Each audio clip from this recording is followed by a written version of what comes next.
नमस्कार. उद्धव ठाकरेंची छत्रपती संभाजीनगरात वज्रमूठ सभा झाली आणि या सभेत उद्धव ठाकरेंनी भाषण केलं.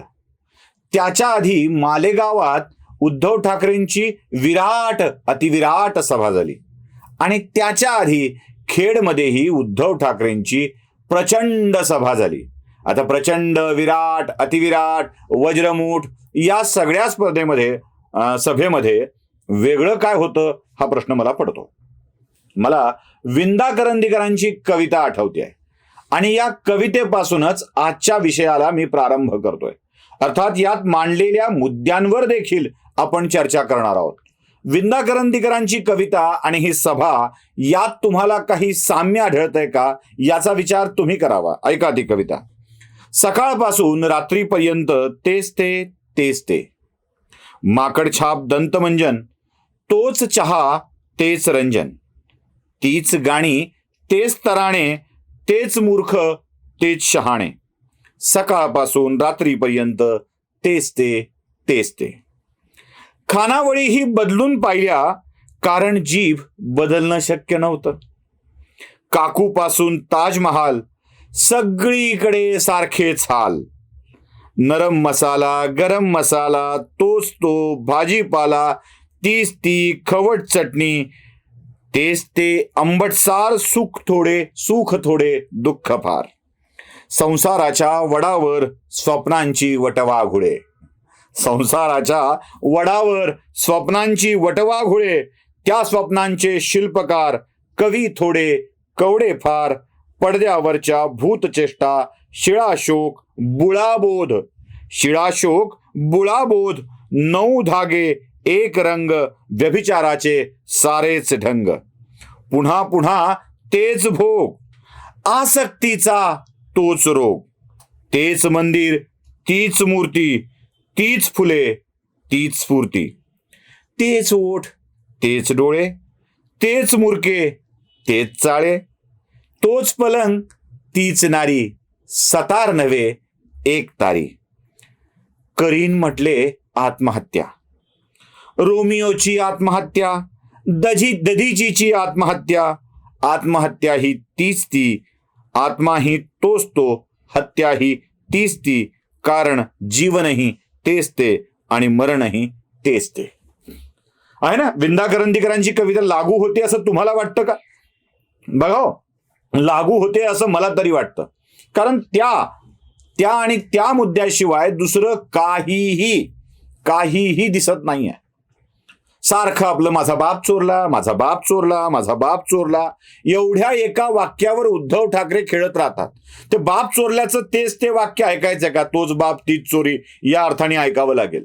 म्हणजे तोच शाप, तोच बुळा विनोद, हे सगळं असला प्रकार सगळा चाललाय. बघा ते ऐका. चिन्ह त्यांनी चोरलंय, नाव त्यांनी चोरलंय. एवढंच कशाला माझे वडील चोरायचा प्रयत्न करतायत? अरे स्वतःच्या वडिलांना काय वाटत असेल, किती यातना होत असतील, काय साले दिवटा काढत, याला बाप सुद्धा दुसऱ्याचा लागतो. मी माझ्या वडिलांचं नाव सोडणार नाही. आणि पुन्हा एकदा सांगतोय त्यांना, हिम्मत असेल, अगदी भारतीय जनता पक्षामध्ये सुद्धा जर हिम्मत असेल तर तुम्ही मोदींना घेऊन महाराष्ट्रामध्ये या. मी माझ्या वडिलांचं नाव घेऊन महाराष्ट्रामध्ये मैदानामध्ये येतो, होऊन जाऊ द्या. ऐकलं? माझा बाप चोरला. तुमच्या बापाला काय वाटत असेल? दुसऱ्याच्या बापाचं नाव सुद्धा घेतो आहे. आणि हिम्मत असेल तर मोदीला घेऊन या. भाजपमध्ये हिम्मत होती. 2014ला मोदी या नावावरच भाजपनं 125 जागा जिंकल्या होत्या. तुमच्या शिवाय सरकार बनवलं होतं तेव्हा तुम्ही सरकारमध्ये सुरुवातीच्या काळात नव्हतात. आज जे राज्याचे मुख्यमंत्री एकनाथ शिंदे आहेत ते राज्याचे विरोधी पक्षनेते बनलेले होते. सिद्ध झालंय. 2014ला 9 वर्षापूर्वी सिद्ध झालंय. मोदी या नावाला घेऊन ठाकरेंच्या शिवाय भाजप सत्तेत येऊ शकते हे सिद्ध झालंय.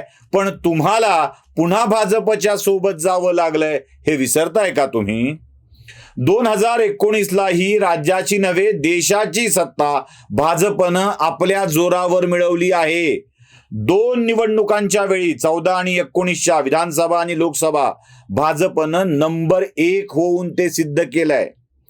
आता तुमच्या वडिलांचं नाव घेऊन तुम्हाला सत्ता मिळवता आली नाही, ना सुप्रियाच्या वडिलांना सोबत घेऊन सत्ता टिकवता आली नाही, त्याला कोण काय करणार. पण तुमचं आपलं चालू आहे, तेच ते, तोच विनोद, तोच पलंग, तीच नारी, सतार नव्हे एक तारी, चालू आहे आपलं, बिनधास्त चालू आहे.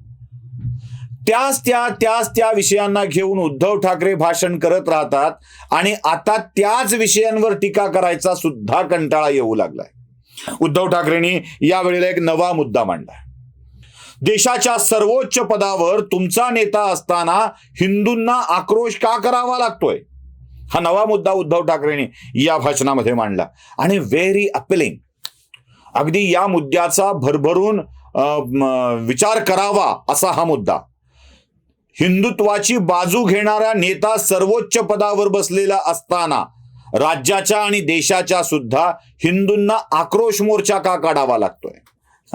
हिंदूंना आक्रोश मोर्चा यासाठी काढावा लागतोय की देशाच्या न्यायाधीश पदावर बसलेले व्यक्ती, ज्यांच्या निर्णयामुळे देशाची पद्धती बदलते असे व्यक्ती, अल्पसंख्याकांवरती हेट स्पीच केले म्हणून राज्य सरकारलाच इम्पॉर्टंट म्हणजे शंड ठरवण्याचा प्रयत्न करतात, तेव्हा बहुसंख्य असलेल्या हिंदू मनातील आक्रोश रस्त्यावरती आल्याशिवाय राहत नाही.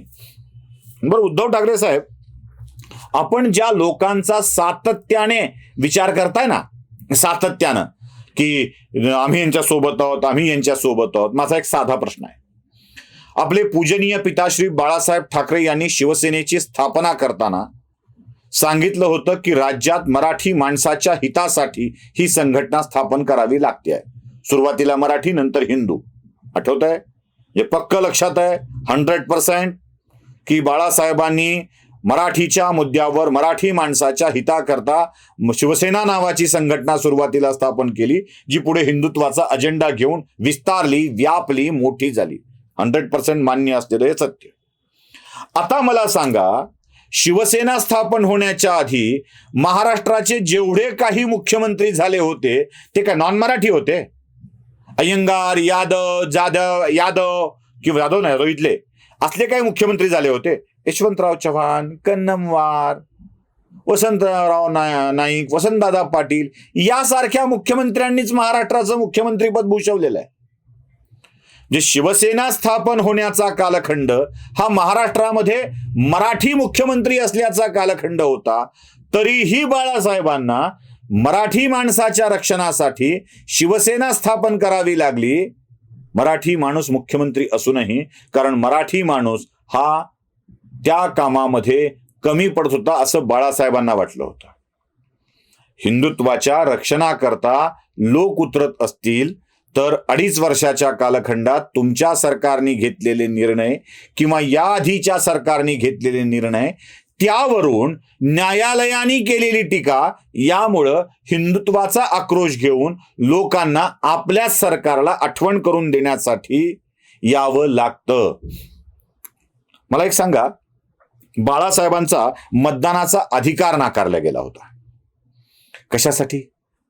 ठाकरे साहेब, हिंदू आक्रोश मोर्चाचं हे उत्तर आहे बरं का. बाळासाहेबांचा मतदानाचा अधिकार नाकारला होता, काढून घेतला होता निवडणूक आयोगानं. तो कशासाठी काढला होता आठवत आहे? तो काढला होता हेट स्पीच मुळेच. छगन भुजबळांनी बाळासाहेबांना अटक करण्याची पूर्ण तयारी केली होती. कशामुळं? तुमच्या प्रश्नाचं उत्तर आहे. तुम्ही त्यांच्या मांडीला मांडी लावून बसलात, ही गोष्ट वेगळी आहे. बरं, ज्या मराठी माणसाच्या कल्याणासाठी शिवसेनेची स्थापना झाली, उद्धव साहेब, तुमच्या कळत्या वयापासून, म्हणजे आदित्याच्या जन्मापासून तुमच्या कळत्या वयापासून मुंबईवर मराठी माणसाचा कैवार घेणाऱ्या शिवसेनेची सत्ता आहे. आणि तरीही मुंबईतून मराठी माणूस हद्दपार होऊ लागलाय.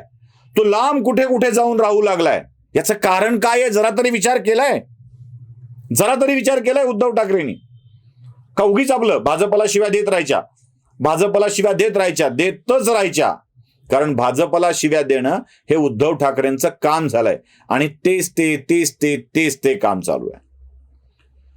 व्यासपीठावर असलेल्या काँग्रेसच्या, राष्ट्रवादीच्या नेत्यांना खुश करण्यासाठी आणि आपली एकसंधता दाखवण्यासाठी ही जी काही वज्रमूठ उद्धव ठाकरे आवळतायत ना, त्या वज्रमुठीला उद्धव ठाकरेंची प्रतिमा त्यांच्या कार्यकर्त्यांच्या मनात काय आहे हे जाणून घ्यायचं असेल तर तुम्हाला चंद्रकांत खैरेच्या भाषणातला हा भाग ऐकावा लागेल. ऐका. आणि माननीय उद्धवजी, साहित्य संमेलन आम्ही जे घेतलं, सुरुवात मी केली होती. दुसऱ्या वेळेस साहित्य संमेलन अंदमान निकोबारला स्वतः माननीय उद्धवजी गेले होते. दुसऱ्या वेळेस साहित्य संमेलन अंदमान निकोबारला स्वतः माननीय उद्धवजी गेले होते. Chandrakant Khaire slip of tongue चुकून म्हणाले उद्धव ठाकरे साहेब तिकडे गेल्या होत्या, त्या साहित्य संमेलनाला तिकडे गेल्या होत्या. अहो, वज्रमूठ आवळताय, वज्रमूठ घट्ट करताय, पण तुमच्या कार्यकर्त्यांच्या मनातली त्या भावनांमुळं तुमच्याविषयीची भावना काय होते याचा विचार करताय का? तेवढा उद्धव ठाकरेंनी करावा आणि पुन्हा तेच ते बोलणं टाळावं, एवढीच साधी सरळ अपेक्षा आहे. धन्यवाद.